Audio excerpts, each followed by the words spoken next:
औज़ुबिल्लाहिमिनश्शैतानिर्रजीम बिस्मिल्लाहिर्रहमानिर्रहीम। नाज़रीन, एक नई वीडियो के साथ हाजिर खिदमत हूँ और उम्मीद करता हूँ आप मेरी इस वीडियो को भी उसी तरह पसंद करेंगे, शेयर करेंगे और कमेंट्स बॉक्स में जाके कमेंट्स करेंगे जिस तरह मेरी पिछली तमाम वीडियोज़ को आप लोगों ने पसंद किया और कमेंट्स बॉक्स में जाके कमेंट्स किए। नए आने वाले के लिए खुश आमदीद, वेलकम और सारा रिक्वेस्ट मेरे चैनल को सब्सक्राइब करें, बेल आइकन को टच करें और ऑल को टच करें ताकि मेरी तमाम वीडियोज़ का नोटिफिकेशन बासानी आप तक पहुंच सके और आप मेरी वीडियो से मुस्तफ़ीद हो सकें। और साथ रिक्वेस्ट के कमेंट्स बॉक्स में जाके ज़रूर कमेंट्स करें जिससे मेरी दिलजोई भी होती है और मुझे अपनी वीडियोज़ अपग्रेड करने का भी मौका मिलता है। और उन तमाम दोस्तों का शुक्रिया अदा करता हूँ तहे दिल से जो मेरे वीडियोज़ को देख के कमेंट्स बॉक्स में जो कमेंट्स बराए इस्लाह करते हैं ताकि मैं अपने में मज़ीद बेहतरी ला सकूँ।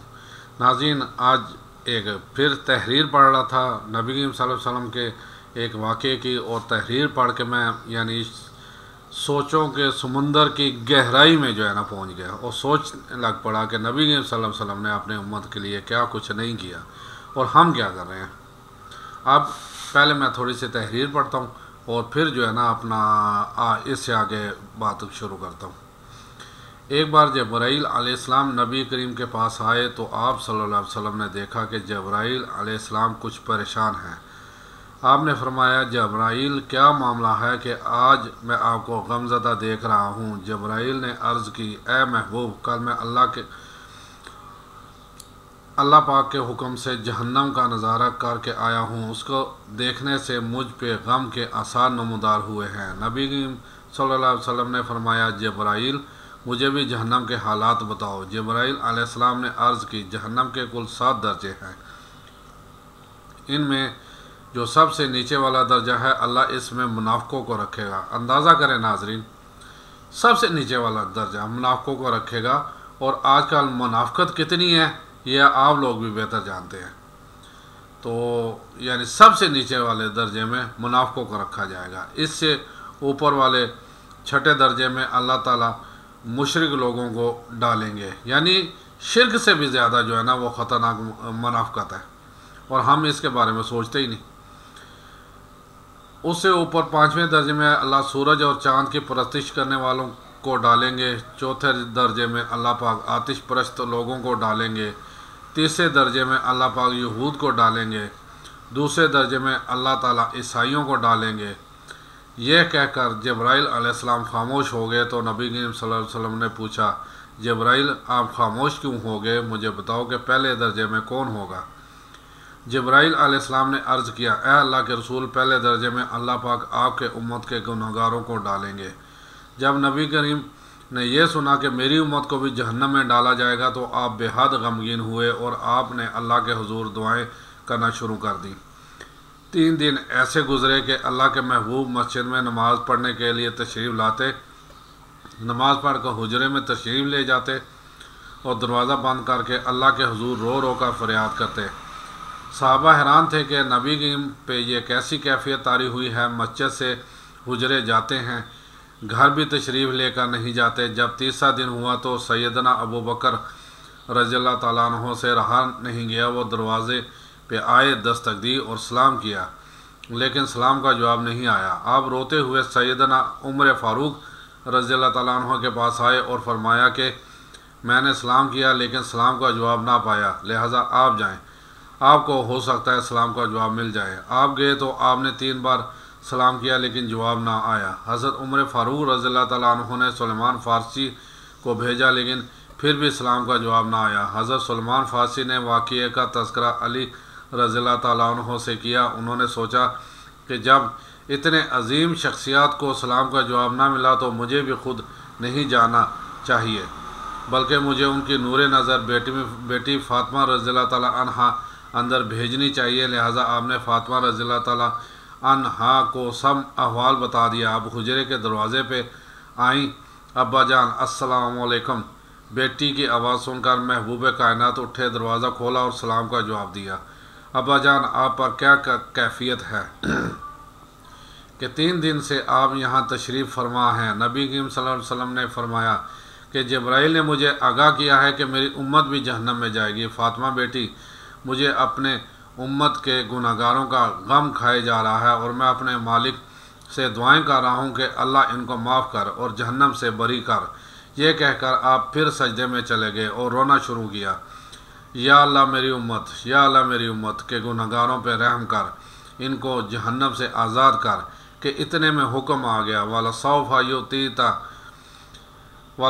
युती का रब्बा का फतर दुआ, ऐ मेरे महबूब गम ना कर, मैं तुमको इतना अता कर दूंगा कि आप राज़ी हो जाएंगे। आप खुशी से खिल उठे और फरमाया, लोगों, अल्लाह ने मुझसे वादा कर लिया है कि वो रोज़ क़यामत मुझे मेरी उम्मत के मामले में खूब राज़ी करेंगे, और मैंने इस वक्त तक राज़ी नहीं होना जब तक मेरा आखिरी उम्मती भी जन्नत में ना चला जाए।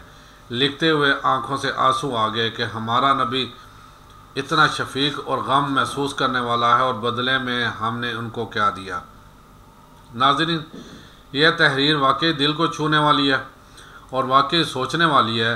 कोई जो नबी सारी रात सजदे में अल्लाह ताला से अपनी उम्मत की बख्शिश की दुआएं कर रहा हो, जो कदम ब कदम उम्मत के जो है ना बख्शिश की दुआएं कर रहा हो, और हम उनके साथ क्या कर रहे हैं, इंतहाई माज़र के साथ, कि हम कितने उनके अक़वाल पे अमल कर रहे हैं, और कितना एक साबित कदमी के साथ दिल से, ज़बान से तो और सीने पे हाथ डाल के तो कह देते हैं, या लब्बैक या रसूलल्लाह, लेकिन क्या उनके अक़वाल पे भी अमल दरामद कर रहे हैं।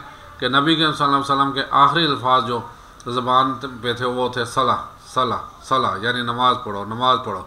हम कितना एक नमाज़ पढ़ते हैं, और फिर देखें सबसे निचले दर्जे में जो मुनाफिक होंगे, और आजकल के ज़माने में खुसूसन जो मुसलमानों में मुनाफिकत कूट कूट के भरी हुई है, यानी कि शिरक वाले भी उससे ऊपर वाले दर्जे पे होंगे। मुनाफिकत जो है ना करने वाले मुनाफिक लोग सबसे नीचे वाले निचले दर्जे में होंगे, और हम बात पे मुनाफिकत कर रहे हैं। हमारा अंदर मुनाफिकत से भरा हुआ है। असल चीज़ ये है कि हम किसको धोखा दे रहे हैं। हम सिर्फ अपने आप को धोखा दे रहे हैं, किसी का कुछ नहीं जाना। और जो नबी करीम सल्लल्लाहु अलैहि वसल्लम ने से भी अल्लाह ताला ने जो वादा किया कि मैं आपकी उम्मत को माफ़ कर दूंगा, या नबी करीम सल्लल्लाहु अलैहि वसल्लम ने कहा कि मैं उस वक्त तक अल्लाह से मांगता रहूँगा जब तक मेरा आखिरी उम्मती भी जो दोज़ख से बाहर नहीं आ जाता। तो इसके लिए हमें सबसे पहले ये जानना चाहिए कि क़यामत के दिन नबी करीम सल्लल्लाहु अलैहि वसल्लम सजदे में चले जाएंगे, जो 1.5 दिन क़यामत वाला 1.5 दिन सजदे में रहेंगे, जो एक दिन 50,000 साल के बराबर है, यानी 75,000 साल जो सजदे में रहेंगे। उसके बाद फिर अपनी उम्मत की बख्शिश के लिए अल्लाह से दरख्वास्त करेंगे। अब ये देखें कि 75,000 साल जो है ना, अल्लाह ना करे कि एक मुसलमान भी दोज़ख की भट्टी में जो है ना जले, लेकिन ज़ाहिर है गुनहगार तो होंगे, गुनहगार जो है ना दोज़ख में तो जाएंगे, तो वो 75,000 साल जो है ना दोज़ख की भट्टी में जलते रहेंगे। उसके बाद कितना सिलसिला चलता है नबी करीम सल्लल्लाहु अलैहि वसल्लम के दुआओं का, अल्लाह ताला से दुआ मांगने का।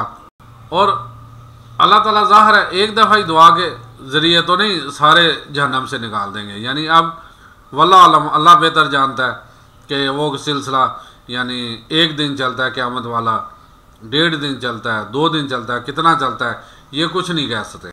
मैं कहता हूँ जी हुस्न ज़न रखें कि 1.5 दिन के बाद नबी करीम सल्लल्लाहु अलैहि वसल्लम उठते ही दुआ मांगते हैं, अल्लाह ताला कबूल कर लेता है, फ़ौरन जहन्नम से सारे आज़ाद हो जाते हैं। लेकिन वो 1.5 दिन का मतलब भी है 75,000 साल। और हम क्या कर रहे हैं, हम खाली जो है ना अपना, जैसे खाली ढोल की ज़्यादा आवाज़ होती है, इसी तरह हम भी खाली जो है ना ज़बानी कलामी जो है ना लब्बैक या रसूलल्लाह, लब्बैक या रसूलल्लाह कहते हैं। दिल से कितना एक जो है ना अपना हम इस पे अमल करते हैं, ये सोचने वाली बात है।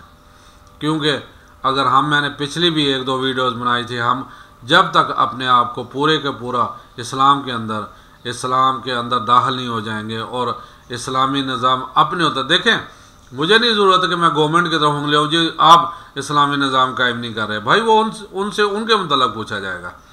मैं कम अज़ कम अपने घर में तो इस्लामी निज़ाम कायम कर सकता हूँ जिनके बारे में मुझसे पूछा जाएगा। असल में होता क्या है, हमने भी एक बहाना बनाया हुआ है कि इस्लामी निज़ाम नहीं है जी, पाकिस्तान में इस्लामी निज़ाम होना चाहिए। और कितने लोग इस पे अमल कर रहे हैं ये आप लोग भी बेहतर जानते हैं, क्योंकि कितने लोग 5 वक्त की नमाज़ पढ़ते हैं, कितने लोग कुरान पाक बा तर्जमा पढ़ते हैं और कितने लोग उस पर अमल करते हैं। असल चीज़ है कितने लोग अपना हुकूक अल्लाह पे अमल करते हैं और उसके बाद हुकूक इबाद पे कितने लोग अमल करते हैं, क्योंकि हुकूक इबाद भी बहुत ज़रूरी है।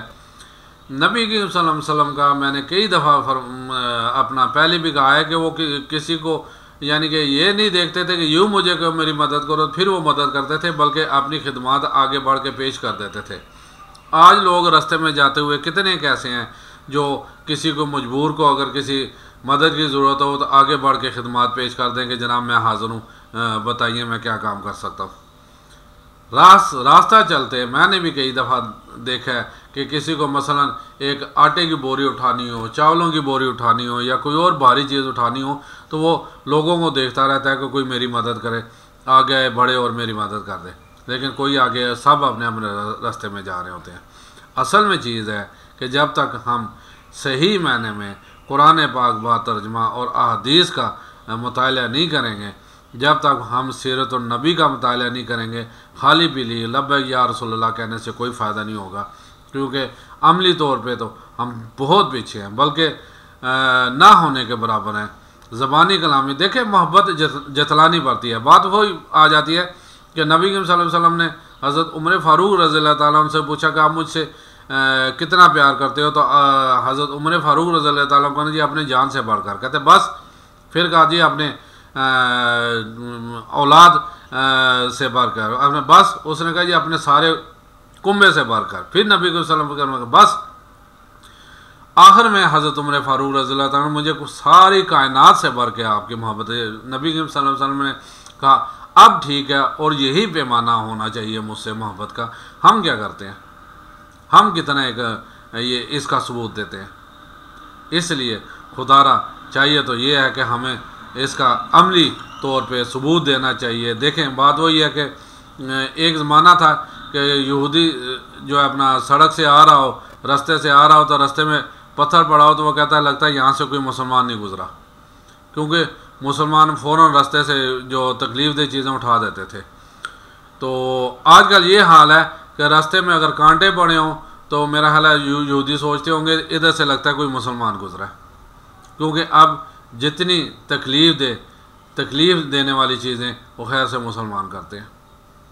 और हमारे अमल ऐसे हैं कि हम अभी, बात वही है कि मैंने पिछली वीडियो में कहा था कि सेहूनी ताकतें तो अपना काम कर रही हैं, हमें फ़िरक़ों में बांटा हुआ है, मौलवियों को अपने तर्ज पे लगाया हुआ है, और हमें फंडामेंटलिस्ट बनने ही नहीं दे रहे जो असल मुसलमान हैं, और पैसा बेदरेग वो इस्तेमाल कर रहे हैं। असल चीज़ ये है कि हम जब तक फंडामेंटलिस्ट अपने दीन को ही मज़हब और मज़हब के दीन नहीं समझेंगे ना, उस वक्त तक हमारी बका, हमारी बचत नहीं है। और इस पे डट जाना चाहिए बग़ैर किसी खौफ और बग़ैर किसी ख़तर के। लेकिन छोटी छोटी बातों पे हम जो है ना डर जाते हैं। हमें दुनिया इतनी अजीज़ हो गई है कि आगे के बारे में सोचते ही नहीं हम। खुदारा कम अज़ कम हुकूमत को छोड़े, हुकूमत जो कर रही है सबसे पहले अपने ऊपर, फिर अपने घर वालों के ऊपर इस्लामी निज़ाम कायम करें, और यही चीज़ आगे चलना शुरू होगी तो एक दिन हमारा पूरा माशरा मुसलमान बन जाएगा, इस्लामी निज़ाम आ जाएगा। क्योंकि अगर हमारी माएँ, हमारी बेटियाँ, हमारी बहनें अपने बच्चों की तरबियत एक सही मुसलमान के नाते, और जैसे सीरत और नबी पढ़ के जैसे नबी सल्लल्लाहु अलैहि वसल्लम के ज़माने में बच्चों की तरबियत की जाती थी, तरबियत करेंगे तो वो इंशाल्लाह एक अच्छा मुसलमान बन के उभरेंगे। और फिर आस्ता आस्ता देखें, बात वही आ जाती है कि मैं अकेला ही चला था जान में मंज़ल, लोग मिलते गए और कारवां बनता गया। जनाब एक दिन ये कारवां बन जाएगा, हम पहल तो करें। तो इस बारे में ज़रूर सोचिएगा। उम्मीद करता हूँ कि आप कमेंट्स बॉक्स में जाके ज़रूर इस पर कमेंट्स करेंगे। इजाज़त चाहता हूँ। अस्सलाम वालेकुम व रहमतुल्लाहि व बरकातुहू।